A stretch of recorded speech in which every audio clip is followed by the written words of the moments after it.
తగ్గినప్పటికీ కేంద్రం పెట్రోల్ ధరలు ఎందుకు తగ్గించడం లేదని ప్రశ్నించారు కేటీఆర్. ధరలు తగ్గించకుండా సామాన్యులను ఇబ్బందులకు గురి చేస్తున్నారని మండిపడ్డారు.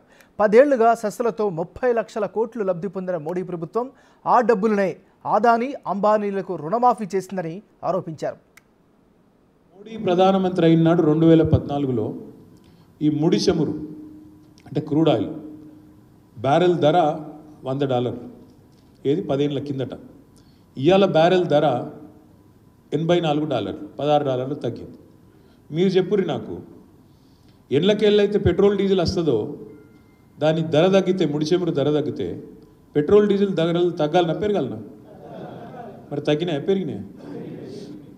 ఎందుకు పెరిగినాయి? మరి దేవుడు కాబట్టి. ఎందుకు పెరిగినాయి అంటే ఎందుకు పెరిగినాయి అది కూడా చెప్తాను. రాష్ట్రాలేమో పన్ను పెంచలే. మన రాష్ట్రం ఉంది ఫర్ ఎగ్జాంపుల్, నేను వేరే రాష్ట్రాల గురించి చెప్పగాని మన రాష్ట్రంలో మనం పన్ను పెంచలే. పెట్రోల్ డీజిల్ మీద పన్ను పెంచలే. ఎంత ఉండేనో అంతే ఉండదు. మన తెలంగాణ వచ్చినాడు ఎంత ఉండేనో గాడికే ఉన్నది. కానీ మరి పెరిగింది. ₹60 డీజిల్ 105 అయింది, ₹70 పెట్రోల్ 110 అయింది. ఎట్లా అయింది? మరి మోడీ గారు అదనంగా సుంకాలు వేసిండు. సెస్సుల పేరు మీద సుంకాలు, సెస్సులు, అడిషనల్ ఎక్సైజ్ డ్యూటీలు.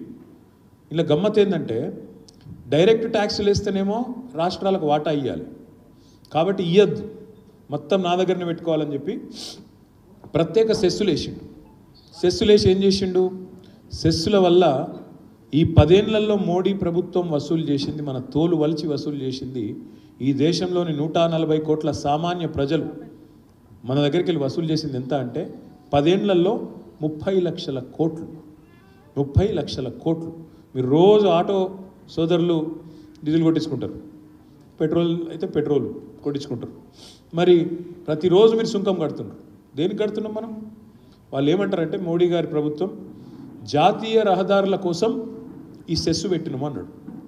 నాకు మొత్తం భారతదేశంలో ఒక్క జాతీయ రహదారి చూపెట్టండి, మనం టోల్ కట్టాల్సిన అవసరం లేకుండా ఉన్న ఒక్క జాతీయ రహదారి ఉందా?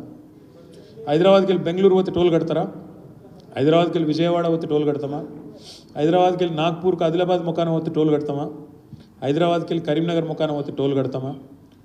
మరి ఒక దిక్కేమో టోల్ వసూలు చేస్తాడు, ఒక దిక్కేమో టోలు, ఇంకో దిక్కేమో ఇదే పెట్రోల్ డీజిల్ మీద సెస్సులు వేసి పైసలు గుంజుడు. 30 లక్షల కోట్లు మరి ఎక్కడ పోయినాయి? జాతీయ రహదారులు ఒక దిక్కేమో రోజు వసూలు చేయబడుతుంది, అవన్నీ కాంట్రాక్టర్ల జేబులలో కోవట్టే. మరి ఈ పైసలు ఎక్కడ పోయినాయి నిలదీస్తే వాస్తవం బయటపడ్డది.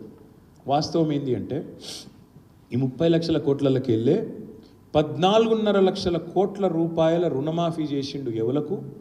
అదానీకి, అంబానీకి, పెద్ద పెద్ద కార్పొరేట్లకు నరేంద్ర మోడీ. 14.5 లక్షల కోట్లు అంటే కాకులను కొట్టి గద్దలకు పెట్టిన